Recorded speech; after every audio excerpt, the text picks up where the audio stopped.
নমস্কাৰ নিউজৰ বাতৰিলৈ স্বাগতম জনাই ষ্টুডিঅ'ৰ মজিয়াত মই ইকবাল দাস চাহক আজিৰ বাতৰি বঙাইগাঁও জিলাৰ উত্তৰ অভয়াপুৰী সমষ্টিৰ বিধায়ক আব্দুল বাতিন খণ্ডকাৰে শুভাৰম্ভ কৰে তিনিটি শুভকামৰ নিউজ ডাইৰেক্ট ৰিপৰ্ট বঙাইগাঁও জিলাৰ উত্তৰ অভয়াপুৰী সমষ্টিৰ বিধায়ক আব্দুল বাতিন খণ্ডকাৰে তিনিটি শুভকামৰ শুভাৰম্ভ কৰে সমষ্টিৰ কাছাৰপেটিত আই নদীৰ গৰাখহনীয়া প্ৰতিৰোধৰ বাবে ৱাটাৰ ৰিচোৰ্চৰ পৰা কংক্ৰিটৰ পাৰ্কোপাইন কামৰ শুভাৰম্ভ কৰে বৰিশালত বিগত এমাহত মানাহ নদীৰ ভয়ংকৰ গৰাখহনীয়াৰ কবলত পৰি বহু পৰিয়ালৰ লগতে ৰাজহুৱা খেলপথাৰ কৃষিভূমি আৰু কেইবাটাও অনুষ্ঠান যোৱা ঠাইত বিধায়কৰ উন্নয়ন পুঁজিৰ পৰা আবণ্টিত 3,50,000 টকাৰ কামৰ শুভাৰম্ভ কৰে অন্যহাতে গোলাপপাৰাত 19 কোটি টকীয়া দলং আৰু পকী ৰাস্তা মানাহ নদীৰ খহনীয়াৰ পৰাৰ উপক্ৰম হৈছে আনকি শ বিঘা কৃষিভূমি আৰু কেইবাটাও পৰিয়াল যোৱাৰ পিছত বিধায়কৰ উন্নয়ন পুঁজিৰ পৰা আবণ্টিত 2,50,000 টকা আৰু ৱাটাৰ ৰিচোৰ্চৰ পৰা অহা ধনৰ কামৰ শুভাৰম্ভ কৰে বিধায়ক আব্দুল বাতিন খণ্ডকাৰে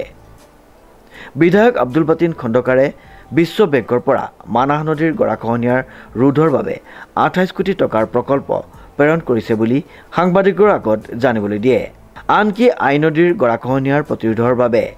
344 কোটি টকাৰ প্ৰজেক্টৰ কাম শীঘ্ৰে আৰম্ভ হ'ব বুলি জানিবলৈ দিয়ে বিধায়কগৰাকীয়ে অন্তৰ্গত বৰিশালা গাঁৱত আমাৰ মাননীয় বিধায়ক মহোদয় আহিছিল এটা কামৰ শুভ উদ্বোধন কৰাৰ কাৰণে ইতিমধ্যে উদ্বোধন কৰা হল 3.5 লাখ টকাৰ এটা অস্থায়ী বান বেম্বু প্ৰটেকশ্যন দিয়াৰ কাৰণে মানুহক যাতে কোনোমতে অন্তত এই সিজনটো গৰাখহনীয়া কবলৰ পৰা ৰক্ষা কৰা যায় তাৰ কাৰণে মাননীয় বিধায়ক মহোদয় আজি এই কামটো উদ্বোধন কৰিলে মাননীয় বিধায়ক সাহেব আহি ইয়াত 3.5 লাখ টকা এটা পাৰ্কোপাইনৰ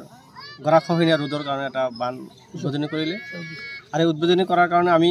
বিধায়ক ডাঙৰীয়াক অতিকৈ ধন্যবাদ জনাইছোঁ যেতিয়াও আমাৰ এই ঠাইখনৰ প্ৰতি বহুত গুৰুত্ব দিছে আৰু সদায় আহি থাকে আগতেও 1 লাখ টকা দিছিল আমি কাম কৰিছোঁ সফল হ'ব পৰা নাই গতিকে আমি বিধায়ক মহোদয়ক ইয়াৰ পৰা ৰাইজৰ হৈ আমি ধন্যবাদ জনাওঁ আৰু তেওঁৰ এই কামটো যাতে ভাল হয় আমি এইটো আমি যি কৃতপক্ষ কৰিব তেওঁক অনুৰোধ জনাইছোঁ ডিজি বৰাৰ ৰিপৰ্ট নিউজ নাও